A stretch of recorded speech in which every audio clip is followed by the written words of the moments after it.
Senator Oscar Callaway in 1917 addressed the Congress, and he said that the J.P. Morgan interests, the shipbuilding, powder interests, had all gotten together and bought the top, they placed editors at the top 25 newspapers in order to control the content on political policy and military policy.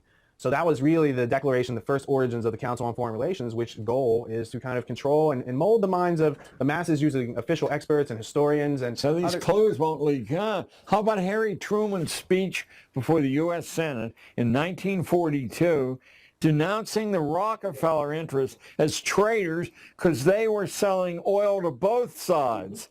What he didn't know was that the Krupp cannon makers were doing the same thing, making the German cannon, selling them to the French or anyone else who would buy them. They had already become a virtual global society.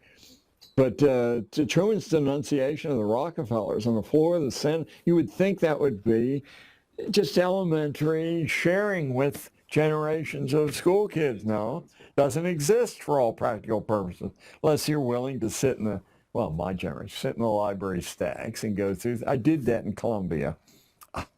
I said, I'm going to find out, oh no, I'm going back to 1958.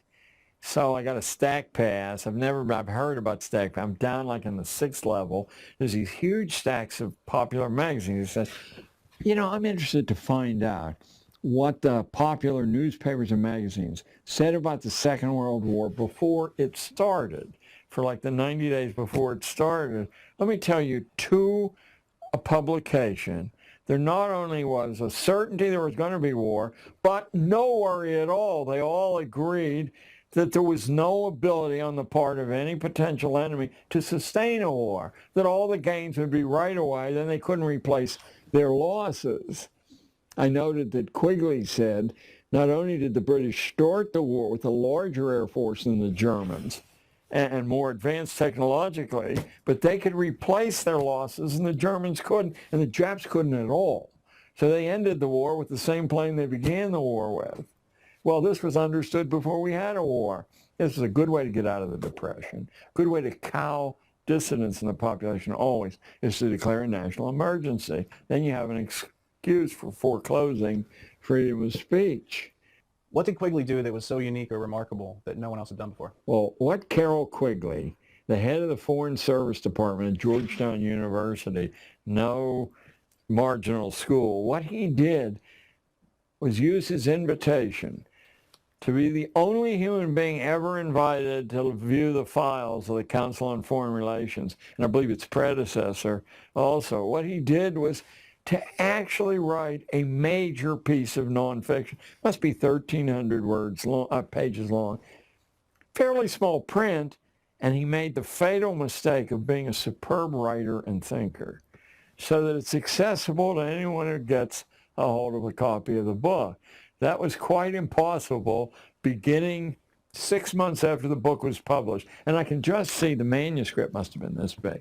So an editor asks to vet the thing and make sure, yeah. And after all, Georgetown, this guy's safe. Out it goes. Macmillan publishes it, sells out instantly. And any conspiracy theory you've ever heard of is documented, only not as a conspiracy theory. Gives you the name, the date, the time, the actual letters. Oh, good God. Well, somebody got hung for that. Macmillan broke the plates, told Quigley there was no interest in the book at all, broke the plate so it couldn't be reprinted. Quigley's on a tape recording right at the end of his life that's stored down in Georgetown in the stacks, saying that they lied to him, that they had tons of, who wouldn't want to read the book? I spent 6 months looking for a copy of the book and finally found one in the rare book room at New York University and had it stolen. And then a couple of months later, because I'd looked in so many cities, I got a call, mysterious call from a fellow. I think he turned out to be a dentist, had a radio show. Who is? Okay. It's Stan Monteith. Yeah, Stan Monteith. He said, I understand you're looking for, well, I said, do you know where? Yes, he said, I have some copies. Of course, he had reprinted the copies. And after Monteith, over the next couple of years, several other people had taken the Macmillan and reprinted it. So much, in fact, that it became the basis for a growing number of aware people. They weren't sure what they were aware of, other than that the story was not as delivered. Not in junior high and not at Harvard. It was a different story. It was a story that could accommodate two fraternity brothers at Yale running against one another for president.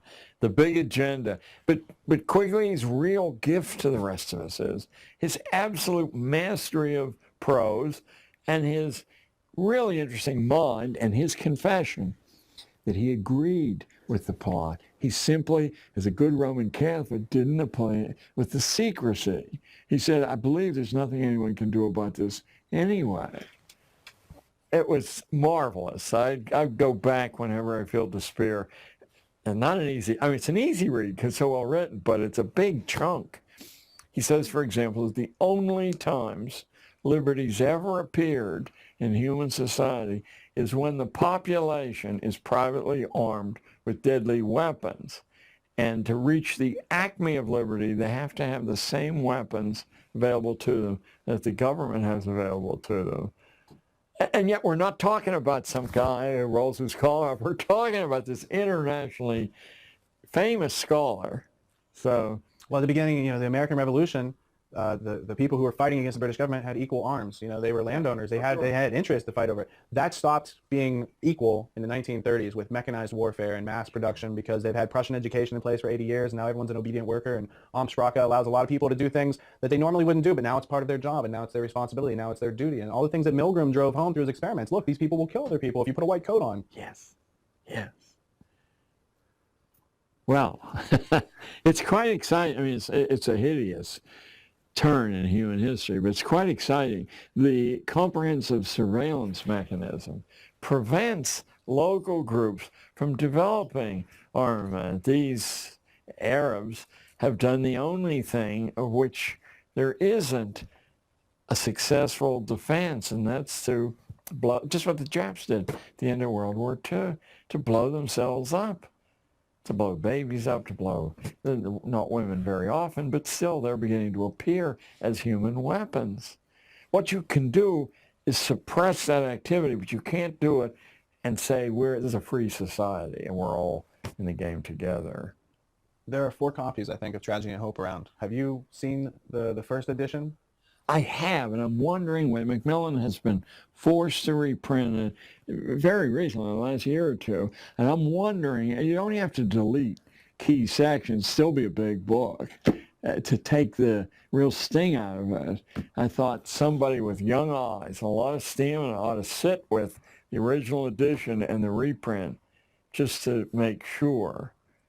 So we're doing tomorrow afternoon. We have a first edition and we have several other reprints, and we're going to... Oh, do let me know, because I have other people I'm trying to see the idea, and I could say the project's underway. I want you to send them a little check. And, yeah, absolutely.